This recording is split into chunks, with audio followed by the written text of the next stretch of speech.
Our next talk is from Quimica Anastácio.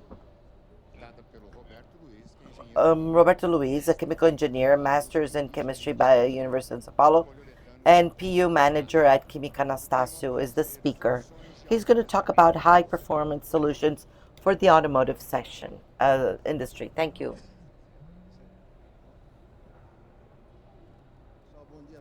Good morning, everyone.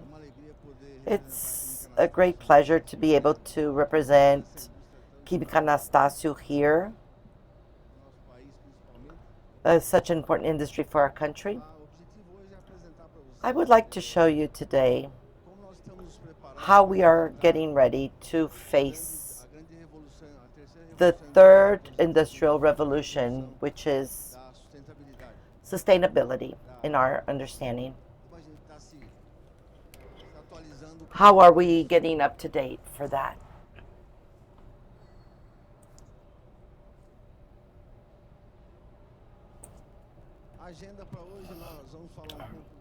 This is our agenda. I'm going to talk a little bit about the company, then our PU platform. Our PU lab is necessary, a bit about our specialized team, the services we render for the industry, the challenges of this industrial revolution as we see it, solutions that we offer for this market, raw materials, surfactants,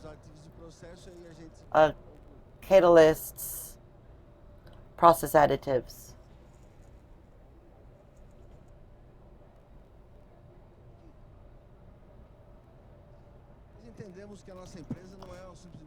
Our company is not just a distributor of chemicals that sells from buys from A and sells from B. We're much more.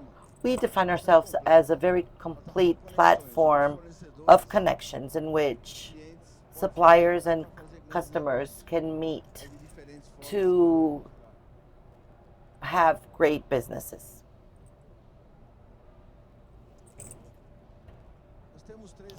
We have 3 offices, one in Brazil, one in Argentina, and one in Mexico. Soon we will open others in Latin America.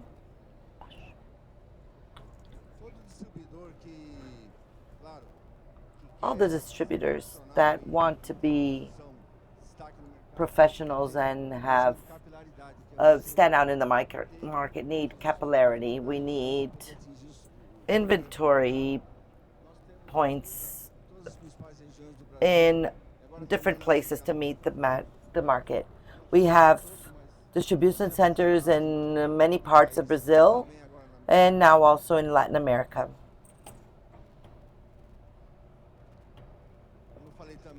As I said, Argentina and Mexico.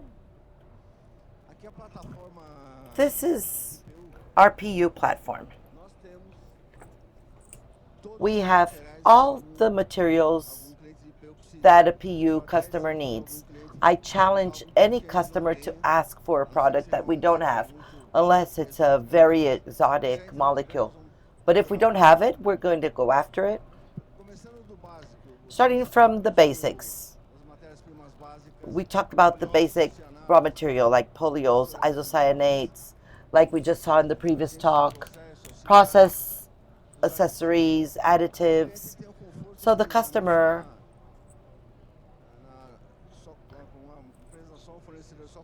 having one single provider like Quimica Anastácio, it's a one-stop shop. We can authorize a delivery and we provide the technical support for our entire portfolio.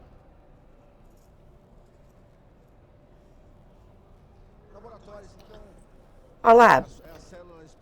This is the specific cell for physical PU tests. We have a large cell for quality control with last generation instruments, one for development, and our labs are here at Vila Anastácio. That's where the company's name comes from. and it's right next to the Anhanguera Bridge. And that's where we have our business unit with the lab. And it was established in 1941. It was where the company was founded and preserved to date. It was where everything started, so we have an emotional connection to it. You, and what did we do in 1941? A German gentleman running from war came here, and he didn't have any knowledge in chemistry, but he set up this plant to make soap from animal fat and glycerin. He made and fatty acids. He made soap. That's how it started in 1941, and to date we still sell glycerin, but it's not produced in this unit any longer. Our team. I have a leader in my career that used to say many years ago, a company that wants to be a leader needs great people. We have to work on human resources, not computers or lab equipment. It's people.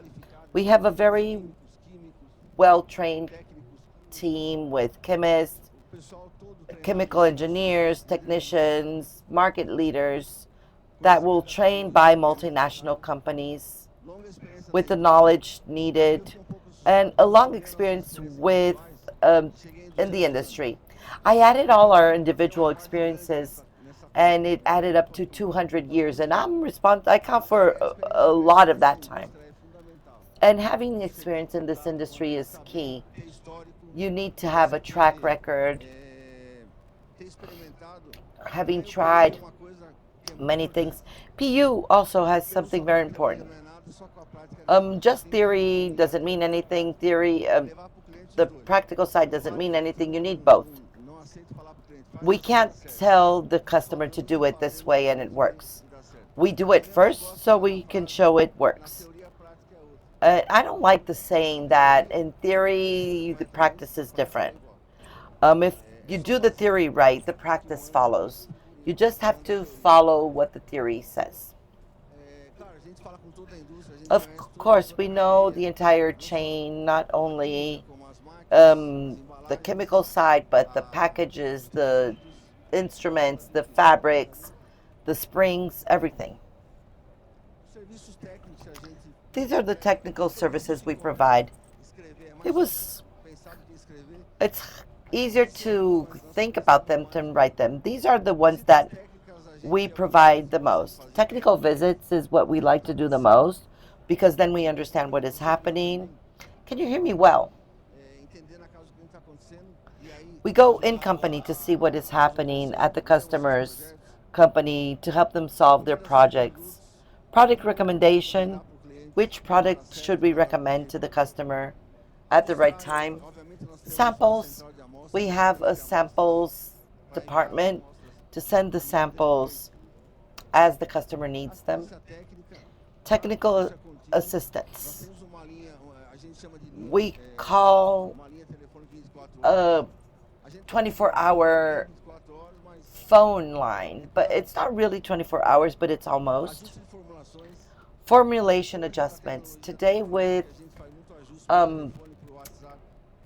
computer assistance, we can adjust formulations easily. Introduction of new products, we tropicalize them because we're a tropical country. If we bring an additive from Germany that only works with density 30 and here we have density 10, you have to adjust it. We call it tropicalization. Or polyol that is used in the winter in Europe to here, so you have to customize it as well. Technology transfer. Trainings. We love to provide training both at Anastácio as in our customers' companies. We like to do it more in company. We think it's more productive, but it also works if you want to use our lab for the training as well. And complaints. We are a very solid company, so complaints are treated professionally. We investigate, and if the complaint is something that in which we failed, we will pay back the customer. So we provide the full investigation. Before I forget to say this, we're on right at the entrance of the trade show at D1. So please come talk to us and have some coffee. So I know I'm going to forget to say this later, so that's why I'm saying it now.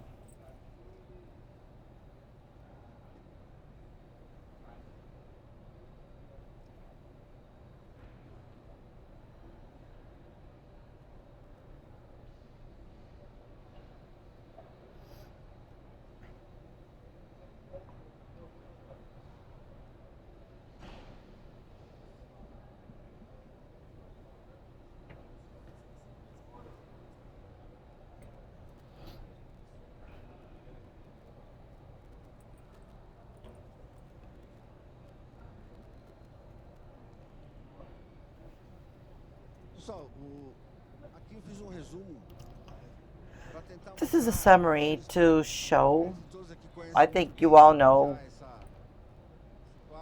this chart well, but this shows how PU is complex. If we look at the two main reactions, the first is gel formation with isocyanate to create polyurethane, and then isocyanate with water that creates CO2 and foam, and the secondary reactions that create allophonate and biorite that helps with the hardness of the foam. But we have tens of other reactions that happen simultaneously. We work with very complex technology. I I need a catalyst to catalyze the reaction. It will react after a few days. If you use a catalyzer, in 1.5 minutes you can do all the reactions. You need a surfactant to stabilize and organize the foam, emulsify and nucleate. But what increases the complexity? If one day the moisture in the air is higher, you have more air in the water in the air, and water will react more with isocyanate. So you have to balance that. If it's a cold day, means that at lower temperature slows down the chemical reactions and the activation energy is higher, so you have to increase catalysts. The opposite also, if it's a very hot summer day, you need to reduce the catalyst because the reaction happens faster. And pressure. I had the chance of doing producing foam in Bolivia at very high altitudes. You don't need expansor uh, because the air is thinner than here and the pressure is lower. So all this together makes it more complex. The amines are catalysts. They don't react. So it means they stay in the foam, but usually the amines have a very low boiling point and flash point. After the reaction, most of the amine goes to the environment. The surfactants, at least the most traditional ones, have solvents. Some of them are volatile. Part of the solvents of the surfactants go to the environment as well. I also have the blowing agent. Most of it disappears.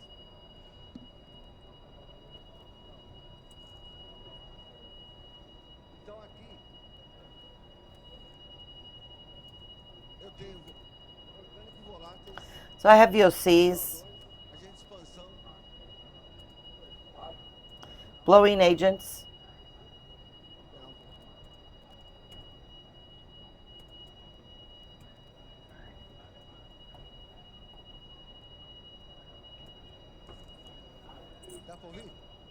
Can you hear me?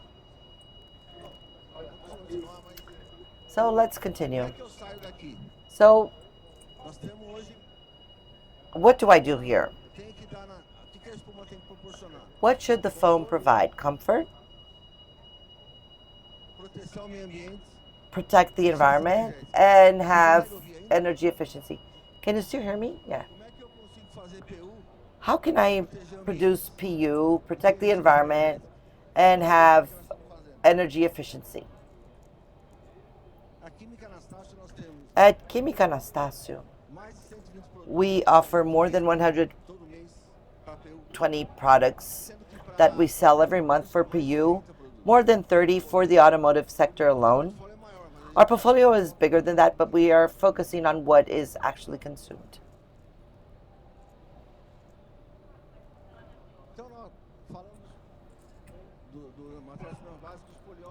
The polyols.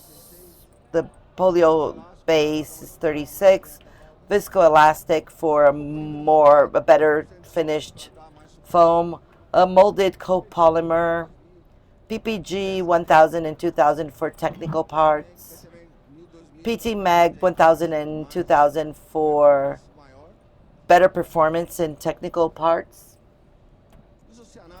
Isocyanates. Our base isocyanate family, TDI 8020, 6535, polymeric MDI, special MDI 5050, and carbodiamide MDI. So it's the package used by the industry.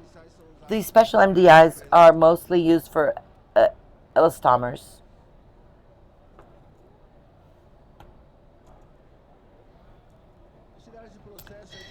Process accessories. We have a flame retardant, a BDO, which are chain expansers, MOCA, Nastocola. This is a summary of our line of products. Then the problem is we saw how we have a lot to control in PU. So how do we leave that trap? I produce VOC, I send CO2 to the air, blowing agent. So how do I control all this? We saw that emissions are a serious business, but in additives, the problem is amine and silicone. So what did we do at the amines? We added reactive groups. So when I finish the catalyzes, it reacts with the foam and stays in the foam 100%. It's like it grew teeth and stays there. Surfactants, we switched the solvent. Everyone likes that smell of new car. I do to this date. Most of that smell are phytolates. Today we don't have that smell because we removed that. The surfactants also had phytolates. And it migrates to the, we have accidents because of that smell. It leaves the panel, it fogs up the windows, and you have an accident. It was removed from the surfactants. Amines have a new name. NE means no emission. And the silicones have LF at the end. It's low fog. It doesn't not emit, but it emits less. A few years ago, I was thinking about what we were doing. Have you ever thought, and I did, and I was able to clarify this. Have you ever noticed first that all the amines that we use in PU are tertiary? Usually, all PU, not only flexible, and all technologies use tertiary amines as catalyst. Do you know why?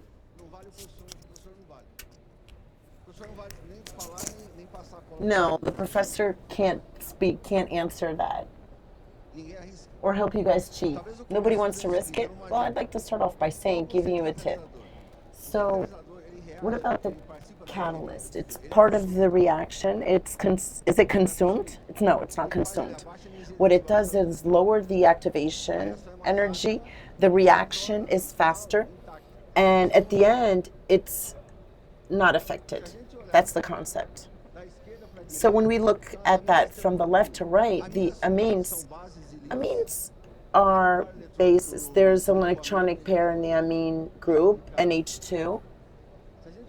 And when we look at it from left to right, if you look at the chemistry book, the reactivity increases from left to right. And why? Because the R groups,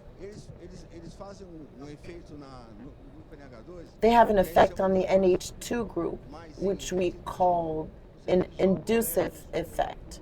So they send electrons to the NH group, and the more R's you have, you increase the electronic density in the amine group.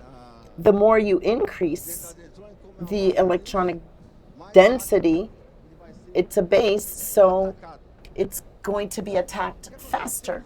So if I use a primary amine as a catalyst, it's going to react with polyol and isocyanate. So a primary amine cannot be a catalyst. It's going to react with the polyol, isocyanate. It's going to be consumed. If I use the secondary one, that's even worse. It's more reactive based on what I explained because of the group and because it has R group, the greater the R group, if the R group is methyl, it's one reactivity, and if it's ethyl, it's a different one. So why do I use tertiary? Because even though in theory it's more active, it doesn't react. Why do you think it doesn't react? Anybody guess? Because of the R groups. And what is this effect called? Perfect.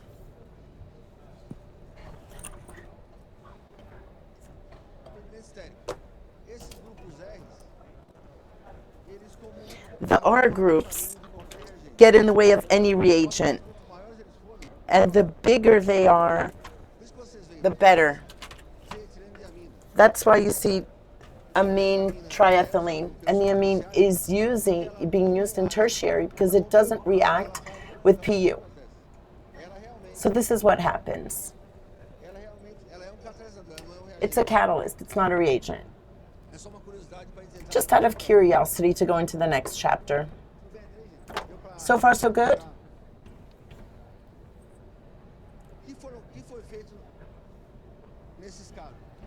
So what was done in those cases? So for surfactant already mentioned, the solvent was switched. Sometimes it was a phthalate and replaced by others that doesn't have volatile organics, and that's the silicon resolved.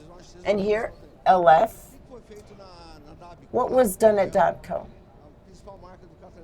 That's the main brand of our catalysts. So it's a tertiary amine. It does not react. I use it, but it's volatile. And I have a group. The reactive group reacts with the foam and stays in the foam.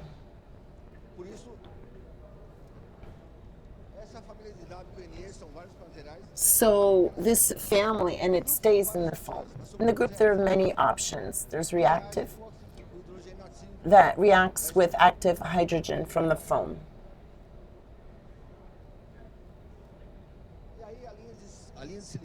And the silicon line is big. I'm not going to read all of them because I don't have too much time. So from the first silicones to work with molded foams based on MDI, 8738, you can work on a TDA base.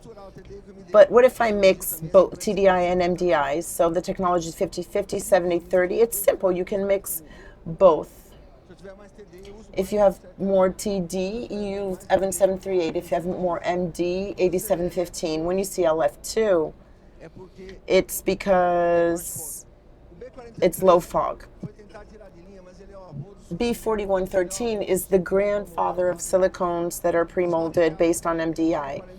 This material is over 40 years of age. Evonik decided to discontinue, but clients didn't let them. They threatened him. Fantastic material, but it does have fog deficiency. It's old.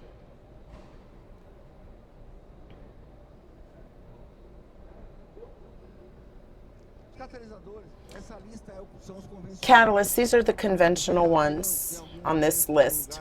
At some point, you've probably seen Crystal W, or excuse me, DAPCO 1027, DAPCO 8154, 33LX, Crystal, the classic blowing amines. So our line is very complete. Ending with special amines, such as Polycat 15 and 77. So far conventional.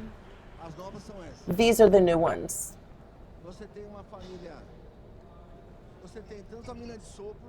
You have blowing amines and catalysts. And the blowing one catalysts the reaction with water. And you have the gel that catalyzes polyol. And here, all of them in that line, we have balanced amines. And DAPCO 1540 makes the gel.